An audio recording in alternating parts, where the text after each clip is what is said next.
Salam and peace. Welcome to Dawa Dude. Today, inshallah, I'm going to share a short video clip uh, from Calling Christianity. That's the channel. And brother Ustad Ijaz Ahmad was giving a presentation in the university. Actually, recently he gave a presentation at the University of Guelph.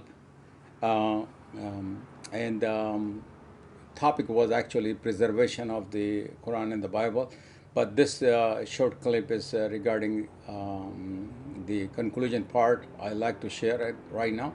So please, if you have not subscribed to Dawa Dude, please do subscribe, and also don't forget to subscribe to Calling Christianity. This is the beautiful channel. They had a great content over there, and especially the entire presentation is on Calling Christianity. You go and subscribe that and watch the whole thing and watch the other material. Jazakallah khair. Let me play this clip.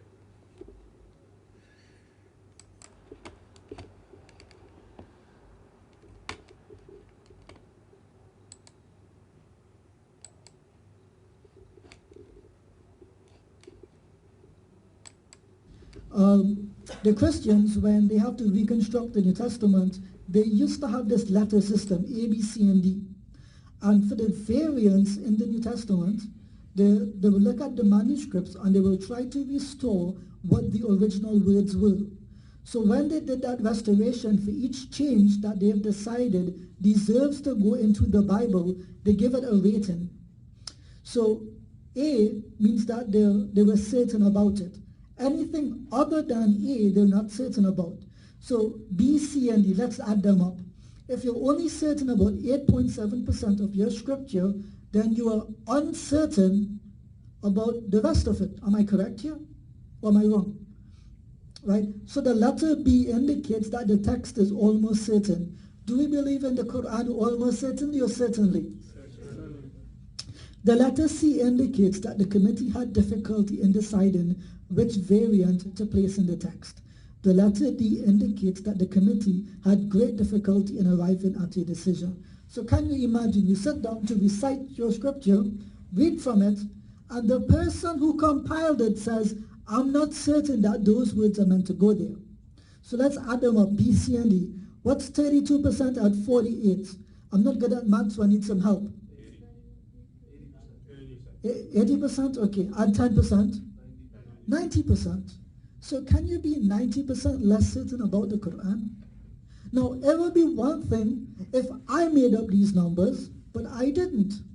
So in the late 1990s, they stopped using the letter system. There's a reason why that is. We're not going to get into that.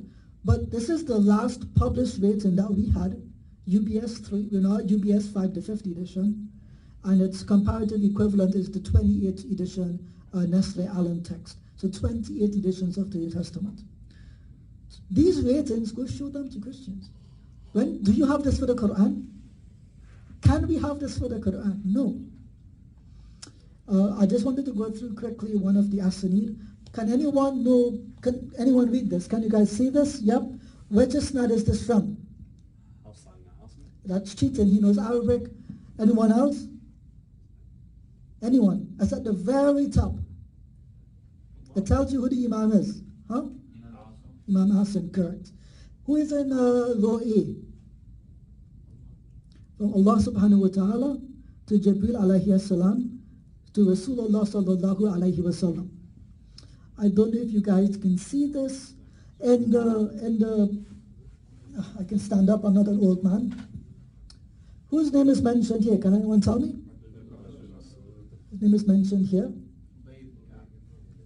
Yeah? Is that an important guy? Is he?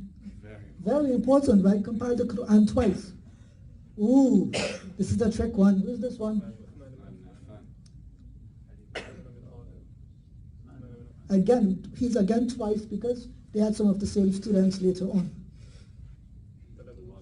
So they had some of the same students that they taught. So the thing is, the Quran by definition has to be tawatur, it has to be mass transmitted. The thing is, none of these people had the permission to recite unless they were authenticated by their teachers.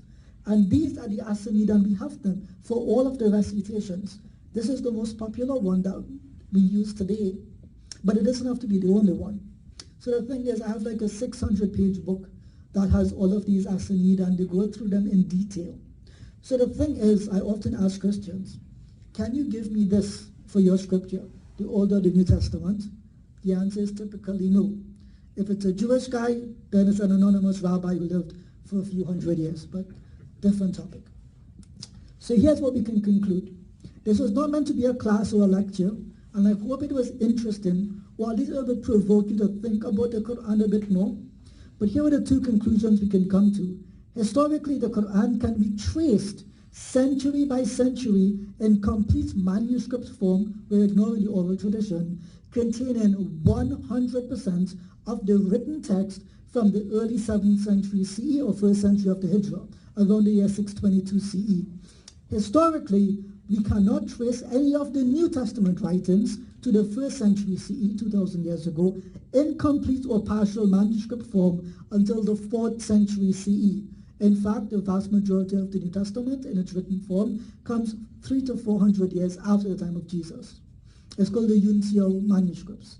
So the 4th century, but the version that the Christians have today is not based on those 4th century manuscripts only.